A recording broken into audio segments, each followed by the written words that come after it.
तो दोस्तों, जो भी स्टूडेंट कॉलेज ट्रांसफ़र का विरोध कर रहे थे, तो उनके विरोध करने से सरकार ने उनके ही हित में एक नोटिफिकेशन निकाला है, जिसमें बताया है कि आप जिस भी कॉलेज में अभी पढ़ाई कर रहे हैं उसी कॉलेज में चाहे तो आगे भी आप पढ़ाई कर सकते हैं।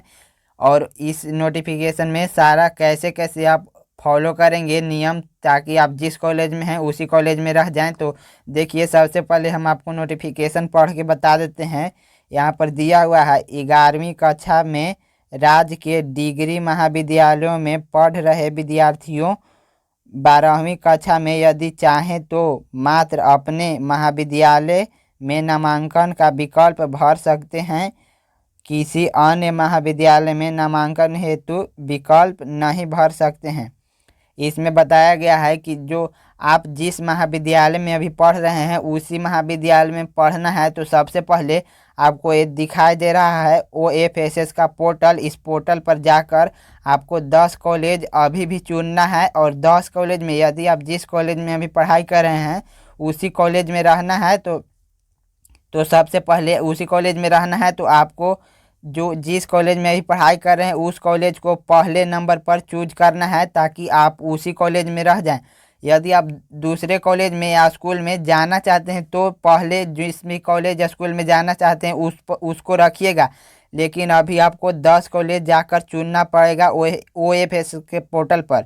और आगे देखिए, आगे ही यहाँ दिया हुआ है अगला नोटिफिकेशन नीचे में कि 11वीं कक्षा के राज्य के डिग्री महाविद्यालयों में पढ़ रहे विद्यार्थियों यदि अपने नज़दीकी अथवा सुविधा अनुकूल उच्च माध्यमिक विद्यालयों में नामांकन लेना चाहते हैं, तो वे उपलब्ध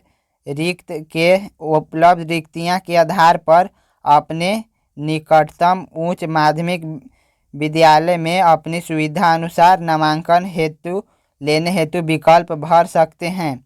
विकल्प भरने की प्रक्रिया विज्ञप्ति संख्या यहाँ दिया हुआ है अनुसार यथार्थ रहेगा। मतलब इसमें बताया जा रहा है कि यदि आप कॉलेज ट्रांसफ़र खुद से चाहते हैं कि जो आपके नज़दीक में जो कॉलेज है या जो स्कूल है, जो 10+2 स्कूल है, उसमें आप एडमिशन कराना चाहते हैं तो करा सकते हैं।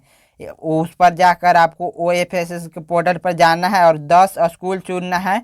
उस 10 स्कूल में से जिस भी नज़दीकी में आप लिखवाना चाहते हैं नाम, उस भी स्कूल को एक नंबर पर चूज कीजिएगा, तो आपको उस स्कूल में दे देगा आपका एडमिशन।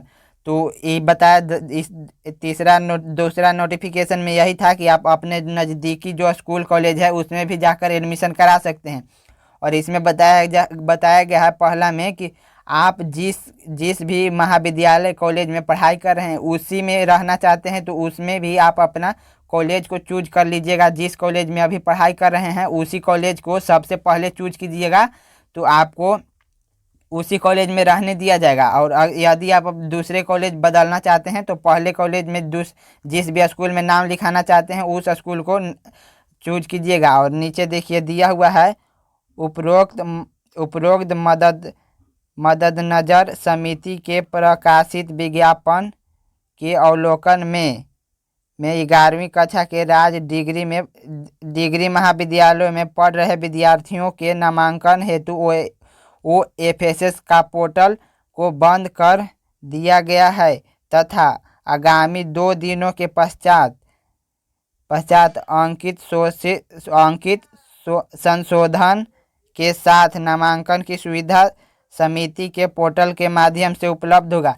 मतलब इसमें बताया जा रहा है कि अभी आपका जो ये सारा कॉलेज ट्रांसफ़र और जिस भी कॉलेज में आप रहना चाहते हैं वो अभी ये सारा पोर्टल बंद कर दिया गया है। और 2 दिन के बाद यहाँ पर देखिए दिया हुआ है कि 2 दिन के बाद ये सारा पोर्टल खुलेगा, यानी कि 24, देखिए यहाँ पर दिया हुआ है 24/3/2024, यानी कि 24 मार्च के बाद ही आपका ये पोर्टल खुलेगा। तो अभी जो भी आपका कॉलेज ट्रांसफ़र हो रहा है या कॉलेज में जिस भी कॉलेज में आप रहना चाहते हैं उस कॉलेज अभी पोर्टल बंद कर दिया गया है। और जब पोर्टल खुलेगा तो आप वहां से अपना जो भी कॉलेज का विकल्प अपने अनुसार चूज कर सकते हैं। तो आई होप इस जो नोटिफिकेशन बिहार बोर्ड निकाला था उसको समझ गए होंगे। तो वीडियो पसंद आया होगा तो लाइक कीजिएगा और चैनल पर नए हैं तो सब्सक्राइब कीजिएगा।